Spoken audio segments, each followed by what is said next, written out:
ayaw nila malaman ng buong bansa kung paano ni-rape ang pambansang budget ng 3 taon, 2023, 24, and 2025. Patuloy ang panggagahasa. Ang buhay ngayon napakahirap.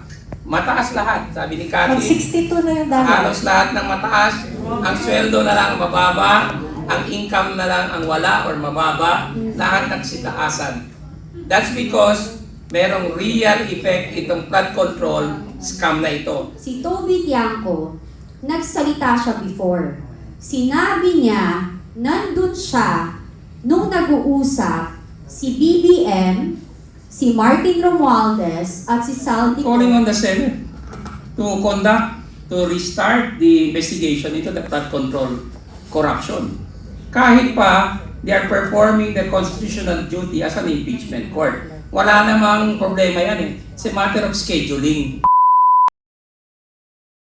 Ang imbitahan, yung 18 na ngayon ay 23 na. Grade 23, no? Kasi klarong-klaro na they are obstructing the truth, suppressing the truth and justice.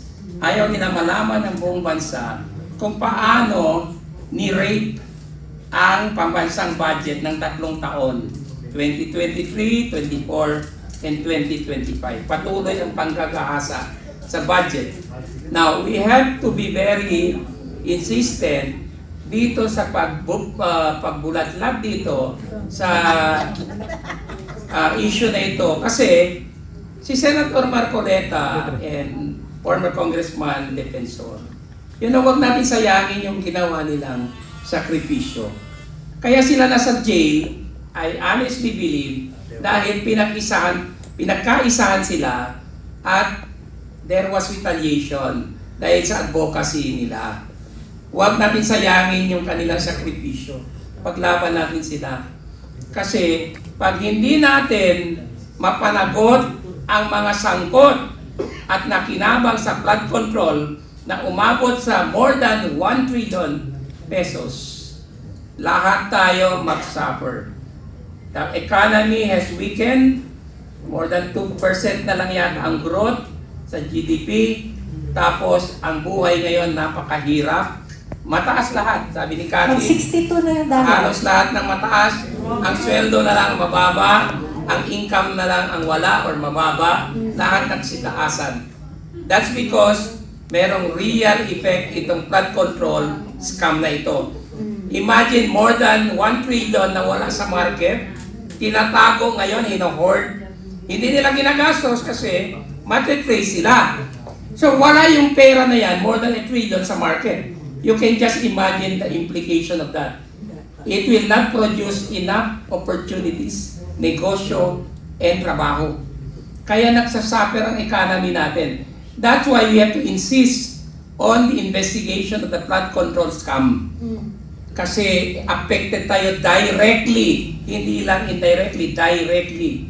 Kaya dapat mabusisihan na ito, ma-open na ito again, at managot ang dapat managot. Kung nakinabang kayo, pasensya kayo. May maleta raw according to the Brave 23. The people want to know kung totoo yan. Why not give them the opportunity to prove yung sinasabi nilang deliveries? 3 to 4 times a week for 3 years. Can you imagine? Tapos sasabihin nyo, hindi nangyari yan. Come on. Sobra naman yan. 3 to 4 times a week ang deliveries of maleta tapos hindi nangyari. Nobody will believe that. Kaya nga tayo, we are suffering from an image problem abroad. Ayaw na mag-invest dito kasi nagsisinungaling ang mga opisyales. Panagutin nyo yan, face it. Kung matapang kayo, face it. Like a true man or woman. Yun ang dapat natin gawin. At saka Attorney Luna, no, we have, nakalabas yan sa media, 2.5 million na mamayang Pilipino wala ng trabaho. Sa bawat ordinaryong Pilipino, sabihin mo merong 4 na pamilya. Sa isang tao na nagtatrabaho, may 4 sila sa pamilya nila. So 2.5 million times 4, that's 10 million na hindi kumakain. Plus the fact, hindi ito madidinan. Ito yung isang fact na hindi madidinay. Si Toby Tiangco, nagsalita siya before. Sinabi niya, nandun siya nung nag-uusap si BBM, si Martin Romualdez, at si Saldico, at sinisita daw ni BBM, si Martin and si Saldico, na sinasabi na ilang Ferrari, ilang yate, ilang chopper, ilang eroplano, at ilang caviar pa ang gusto nyong kainin. So alam na alam ni BBM na may kalokohan to, pero ni isa sa mga yon wala pa rin nakukulong until now. Another one, si Saldico nagpahayag na ng kanyang, nagsalita na siya na talagang may nangyayari yun. At sinusugan, in fairness, sinusugan niya yung statement ni Guteza at nung 18 Marines na totoo yun. Pangatlo, sorry, namali ako sa mata. Magaling na mata ko. Yung sinabi ni Martin Romualdez na nasa executive ang desisyon sa paglabas ng budget at saka he will not go down alone. Diba? Yun. Yun lang po. Yvette, yes po pa. Yes. Idagdag ko lang po kasi itong issue ng Blue Ribbon Committee. Dapat po ba nagpapatawag na ngayon si Senator Lacson o after pa ng siya bang Blue Ribbon? Si Erwin Tulfo. Oo. Dapat po ba at this point, ngayong mga panahon, dapat po ba nagko-conduct na rin siya simultaneously ng hearing or hindi pa po? They're still on break. I'm calling on the Senate to restart the investigation into the flood control corruption. Kahit pa, they are performing the constitutional duty as an impeachment court. Wala namang problema yan eh. It's a matter of scheduling. Di ba? Makakampanan pa rin nila yung kanilang mga functions. Walang problema. Ito lang paralyze sa Senate. So, restart the investigation into the flood control scam. Kasi yan po ang hinihintay ng taong bayan kahit pa mag-survey tayo. Totoo. Attorney, hindi tayo nagsususugan para yun yung sususugan yung lahat yung sasabihin ng natin. Kasi ganito yan, hinawi nila yung Blue Ribbon. Pinalitan nila yung committee yung chairperson ng committee ng Blue Ribbon. Ngayon, may nakatayo na dyan sa Blue Ribbon. Yun ang according to the script or sa kanilang plano. Pero ang sindak dito, hindi naman umaandar. Yung sinasabi natin, kailan o pwede ba? Kahit sabay-sabay pwede pag gusto. Exactly. Pero sa katutak ang dahilan kaya hindi nagagawa. Sabi yata na Benny, move on daw. Move on na daw, sabi ng chairman. At saka may rin ako, nabalitaan namin na itong si Pinky ay naghahanap, kilala niya na yung sarili niya. Pinky. Naghahanap siya ng taning witness. Uso-uso ata dito, no? Na may mga kinausap siya na hinahanapan niya kami ng taning witness para sabihin na ang mga diskaya ay nagbigay ng 250 million pesos sa amin. Diba? Huwag kang feelinggero. Diba? Huwag kang feelinggero. Huwag kayo masyadong confident. Oo, feelinggera ba? Oo nga, Pinky pa na. So, ang tawag dito, huwag kayong overconfident. Kasi kung feeling nyo may mga tao kayo na nakakausap at panic sa inyo, mas marami yung pumapanik sa katotohanan. At ayaw maging kakampi ng demonyo. Ayan, yung Blue Ribbon Committee, Kasi yung bang sinasabi niya, naghahanap ng tanim. Ano ba yung gustong mahanap? Farmers? ang hinahanap yung itatanim pa lang aanihin na. Hindi. Meron din. Mahirap kasi Kakatanim pa lang aanihin na. Hindi, ka-Astra tsaka ka-Penny. Mahirap din kasi magtanim kapag semento yung negosyo, di ba?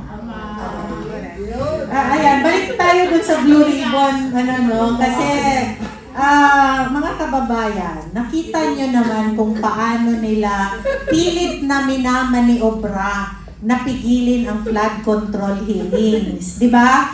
O unang-una, nagpalit tayo ng Senate President para maayos na. Pinilit nila yung pagpalit ulit ng Senate President para mapalitan yung Blue Ribbon Committee Chair. para hindi matuloy. Naalala nyo na dapat meron pang hearing na gagawin si Senator Marcoleta sa flood control. Biglang nagsulat nag-issue ang kampo ni Gatchalian na hindi daw legit ang magiging hearing na yon. Kaya ang ginawa ng kampo ng grupo ni Senator Alan Cayetano, nag-file sa Supreme Court questioning the June 3 na proceedings ng Senado. Ngayon naman, eto na, nalipat na yung ako, feeling ko, special request niya yun na siya yung i-appoint ihalal bilang Blue Ribbon Committee chairperson. Kasi yung pamilya nila involved at nakatanggap din na flood control.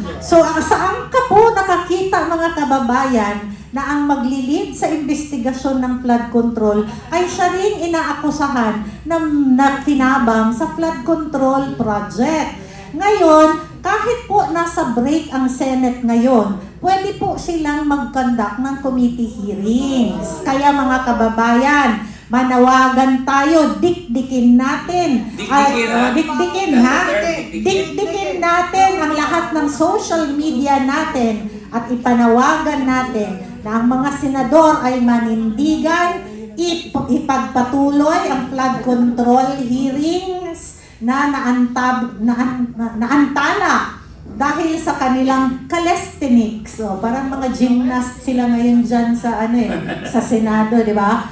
Kailangan ituloy ang flood control hearings kaakibat at kasabay sa ginagawang pagdinig ng Korte Suprema. Kung ang Korte Suprema ay hindi tumitigil, dapat ang Senado ay hindi din tumigil because you are the last bastion of democracy in the Philippines. Pero Paano ang pa Senado matatawag ngayon na may Malacanang Senate daw, merong may Malacanang Senate at may People's Senate, may Senate. Senate of the Philippines. Oo. Dalawang klase Senado na daw. Dalawang uri. Ngayon Dalawang na uri. nagkakaiba, di ba? May dalawang gavel na rin. Astra, tuloy-tuloy natin to kasi malapit na tayo dumating doon sa pinaka-angkay ng lahat, yung rapid fire round na gagawin natin sa dalawa. And of course, salamat sa lahat na nandito, mga bloggers, media, and of course, our moderators na talagang laging sinasaluduhan natin lahat. And of course, our guest panelists for today. At syempre, ang stand po ng PDP ay malinaw at ito'y tandaan ninyo lahat. Rule of law, ang due process, at syempre ang accountability. Protektahan natin ang mga tao na tulad po ni Senator Marcoleta na lumalaban para sa tama kahit po nag-iisa. Walang dapat takutin, walang dapat patahimikin. Ang pera ng bayan dapat para po sa bayan, hindi sa bulsa. Sabi niyo kanina, hindi kayo naniniwala sa karma. But, to tell you the truth, karma is real. What goes around, comes around. At ngayon, mga kaibigan, mga kasangga, kasama, pero walang kakampi, ayaw natin yun. Dito na po tayo sa rapid fire at marami po pong itatakil up sila. Habulin natin, pagkakasyahin natin ng 15 minutos para matapos natin ang kumpletong lahat. Eto na, mga ka-PDP, oras na para sa ating rapid fire round. 30 seconds per answer lang, mga panelists. Laban tayo dito, And of course, may mga list of question po para kay Ma'am Cathy and kay Atty. Luna. At pwede na. Game na ba kayo? Game na. Okay. Gusto mo, ka-Yvette, ikaw ang unang magtanong. Okay. Sa 5 sa rapid fire. Okay, first question, Atty. Luna. Constitutional ba ang impeachment trial kay VP Sara? Yes or no? May problema, no. Kasi yung presiding officer pa lang, questionable na. Because it should be the Senate President who should preside, not Senator Judge Chis Escudero. Okay. Ang answer yes or no? Yes or no? No, because No. there's a problem. Yes? Ka-Yvette? Alright. Dapat bang protektahan ang independence ni Senator Marcoleta sa Senado? Yes. Yes. Okay. May pananagutan ba ang gumawa ng Ghost Flood Control Project? Yes Of na course. yes. Yes. Kaya dapat talaga gawin na yung yung bitay. Ibalik natin yung bitay. May ngipin pa ba ang Senate Blue Ribbon ngayon? Wala under the present leadership, no. Pustiso. Wala. Wala nang hearing eh. Tapos si Erwin Tulfo ang chairman. Paano yan? May conflict of interest. Wala bang pwedeng in middle? Kasi malay mo naman biglang mag-bounce back si Erwin Tulfo. So the answer is, May pag-asa ba? Sadali lang. so the answer is a big no. Ha? Yeah. Sa'yo, big no. Big no because he is the chairman. Kung iba ang chairman, baka hindi. Wag lang yung isa pa na dati. Oo. Another problem din yun. Okay. Ang sama ng tingin mo. Ang ganda ng Dahil sa sagot. init ng ulo. Parang nagugustuhan ng ating mga media at ng mga ating vloggers yung sagot ni Atty. Luna. At ngayon naman, susunod naman na isasalang natin sa rapid fire ay si Ma'am Cathy. Pangunahan nyo, ka-Astra. Tagal. Tagal. Rapid fire. Hindi na kasalamin, magsalamin muna ako. Okay. Kunwari na Hindi maganda ba yung ng mata. Basa! Basa. Miss Cathy, nakakatakot ba magsalita ngayon dahil sa nangyayari kay Senator Marcoleta? Yes or no? Hindi. Very inspiring. Yay! Another question, political persecution ba ang nangyayari sa impeachment trial? Yes or no? Yes, halatang halata, di ba? Kasi ano siya eh, ano ba yung melodrama? Di ba? Paulit-ulit, scripted. K-drama? Paulit-ulit. Okay. Corruption ba ang dahilan kung bakit binabaha pa rin tayo? Yes or no? Of course, yes. Malaking yes. Why? Ano yun? Why? E-S. Okay. Dapat bang i-public ang lahat ng Blue Ribbon hearings? Yes. May pag-asa pa ba na matuldukan ang korupsyon sa gobyerno? As long na yes, as long na may political will, walang takot, walang kaibigan or kamag-anak. Kasi dapat ang loyalty ng bawat leader natin is nasa bayan. Yun. Eto, ako na magtatanong para po sa inyong dalawa, Atty. Luna, Ma'am Cathy. Yeah. Naniniwala ba kayo na karma is real sa mga magnanakaw sa kaban ng bayan? Yes or no? A very big yes. Yes na yes.